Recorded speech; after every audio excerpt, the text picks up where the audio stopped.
Shalom shalom, Bwana Yesu asifiwe. Kwa majina naitwa Rebecca Ushindi, kiongozi mkuu wa Media Seveners of God Global Church. Napenda kuwakaribisha katika mkesha mkubwa wa tarehe 31 mwezi wa 12 mwaka 2025. Ni mkesha wa kipekee, ni mkesha wa kuvuka wa kuingia mwaka 2026. Tunapenda kuwakaribisha watu wote.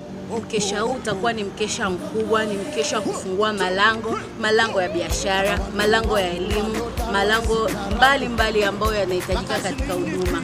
Kwa hiyo tunawakaribisha watu wote, watu wa dini zote tunakaribishwa. Kanisa letu linapatikana Ngusero mwisho wa Ice katika barabara ya Oloti. Watu wa dini zote, watu wote mnakaribishwa. Pia mnapenda kukumbusha, msisahau kuja na vidokezo mbalimbali kama vile mafataki, baruti na mishumaa kwa ajili ya kupokea mwaka 2026. Karibuni. Amen.